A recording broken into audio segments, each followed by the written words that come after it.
Hey guys, it's Curtis Alexander. In this video, what I'm going to do is talk about what I consider to be a very overlooked reason for why you might be having blood sugar regulation issues. So, a lot of people who come to me are experiencing increases in their hemoglobin A1C. They have kind of wild fluctuations throughout the day, especially after they eat something. It may be, they're having trouble losing weight. Also, a lot of them present with gut issues. And what I find is going on in a lot of these people that they need to pay attention to is actually looking at their iron levels.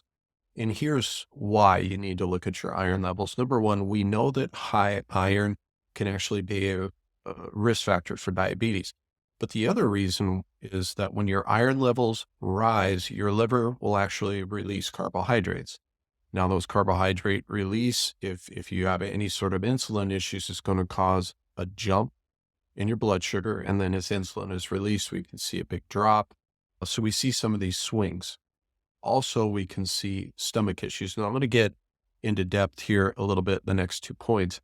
But the question really becomes, okay, if you're experiencing some of these things, what should you do? Well, the first thing I would do is I would get a full iron panel. I find a lot of people go and get iron levels, but they don't get a full iron panel. What I mean by that is you want to make sure that you have your ferritin, your iron, your total iron binding capacity, or your TIBC, hemoglobin, and percent saturation. Obviously, your doctor is going to need to look at this, or your provider, whoever that might be, and kind of work it from there. But just looking at your iron levels won't give you the whole picture. We really want a full iron panel. Now, if it comes back and it's like, okay, yes, you've got high iron, it's concerning, it might be contributing. What are some options you have to correcting those? Well, the first one that generally comes up is phlebotomy or just donating blood.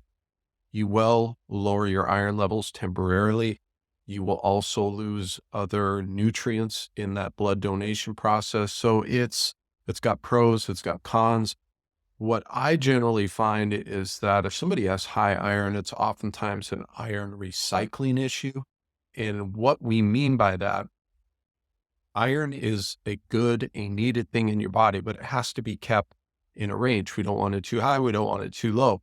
Well, for that to be able to happen, your body has to recycle it.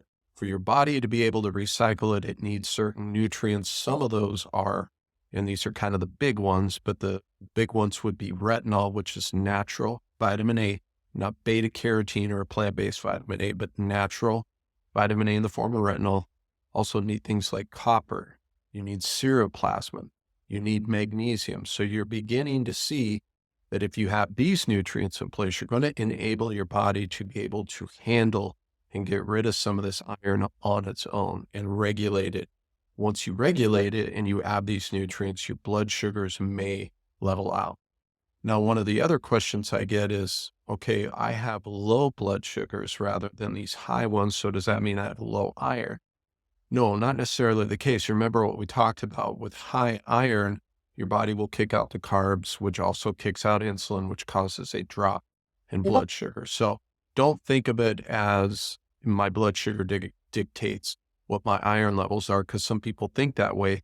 They never get their iron levels measured. They just kind of try to, self-prescribe that way, and it ends up being a disaster because then if their blood sugars are low, they think their iron's low and they add in an iron supplement, and then we really run into problems. So again, we have to approach this from a nutrition standpoint. The other thing that you have to think about, iron's only one factor. I already talked about retinol, copper, magnesium, vitamin D, and then we have some of the other vitamins like thiamine and biotin that play a role in these things, and on we go.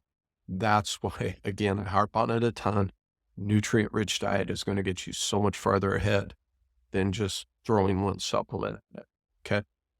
So let me know in the comments other topics that you would like me to cover.